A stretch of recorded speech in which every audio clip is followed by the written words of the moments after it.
Now that we've covered the basics of simple and compound interest, let's look at some other examples of, let's say instead of just finding the future value, let's say a question asks us to find something like, well, what's the interest rate? What's the time? What are some of the other components and how we do that? And actually, some of those equations are things that are a little bit more difficult algebraically. And so I wanted to review a little bit of that algebra, which is important. So let's just do a few examples from the packet. Let's look at example 11. It says, suppose you're investing into an account with a 7% APR compounded monthly. You would like your investment to grow to $11,000 in 10 years. How much do you need upfront in order to make that investment goal? And so this is kind of a different context. Instead of looking at, well, say I have this much money and I want to know how much I'm going to have later, this is kind of different. Let's say that I want to, like I have a goal, like I need $11,000 for something. How much should I start with in order to make that goal? And so again, we could, since it's compounded monthly, we'd want to make sure that we're starting with the compounded monthly formula as we're solving it. Future value is equal to principal times 1 plus the monthly interest rate raised to the power of the period.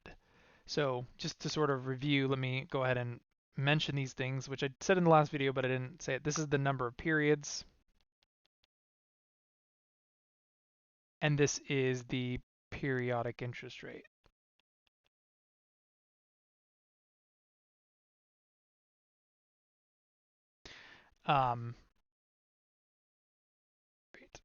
Okay, so basically we could start, what I recommend is just start by plugging in what we know and then looking at what we don't know. So we're given the interest rate to be 7%. So that's going to be our R, which again needs to be plugged in as a decimal. We're given that it's compounded monthly, which is N, which should be 12 in both locations.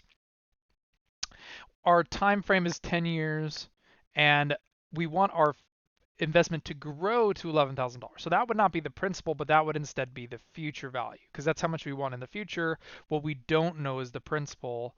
And so everything else, we know R, we know N, we know T, and we know F, but we want to then find P. So what we're left with is, excuse me, 11,000 is equal to P times this. But basically what we want to, algebraically speaking, we want to solve for P. So we want to get rid of everything else, right? And isolate P in the equation. These equations are designed in a very similar way, where in each equation it's F is equal to P times something.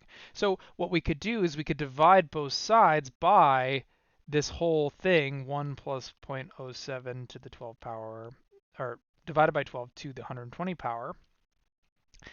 And that would cancel this whole thing out, right? And that would leave us with P alone on the equation.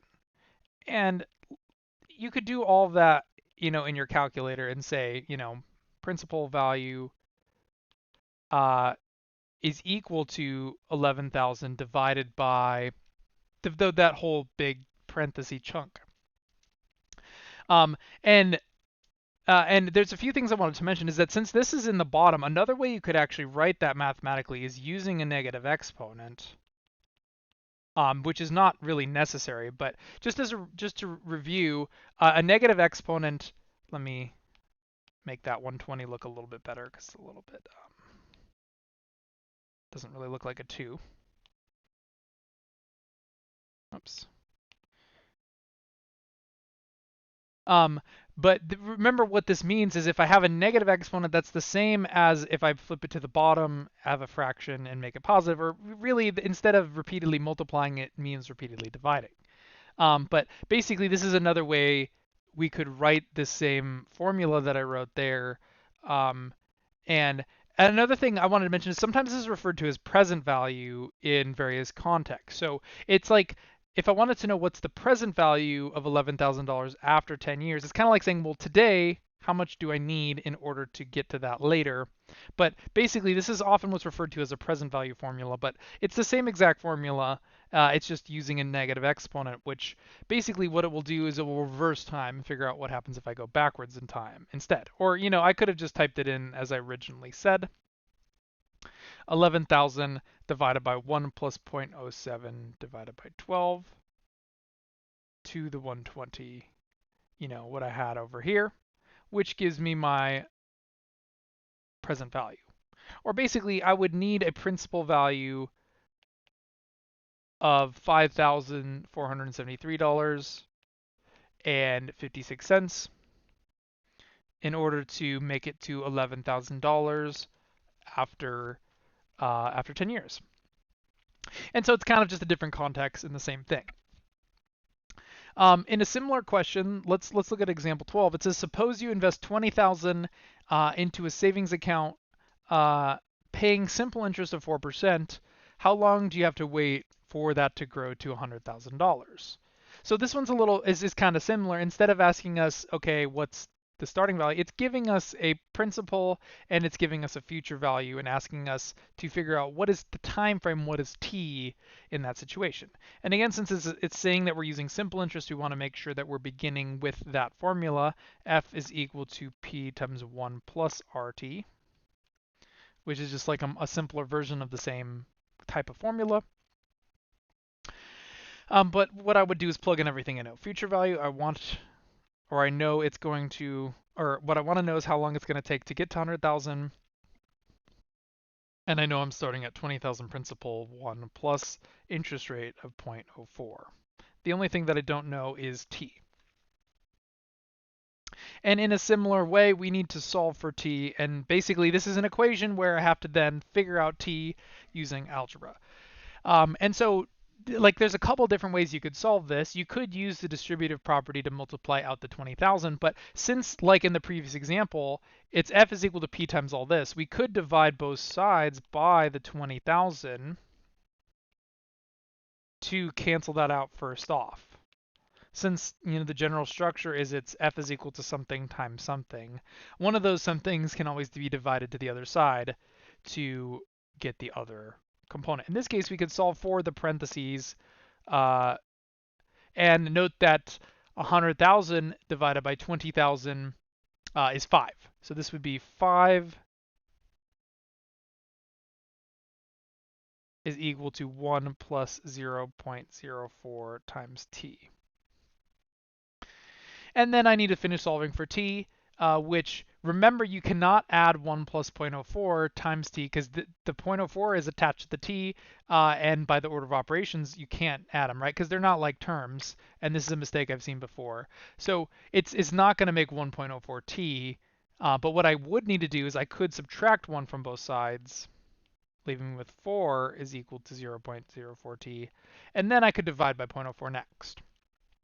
So t would be 4 over 0.04, which I can actually do that in my head, but I'll just use my calculator, which would give me 100.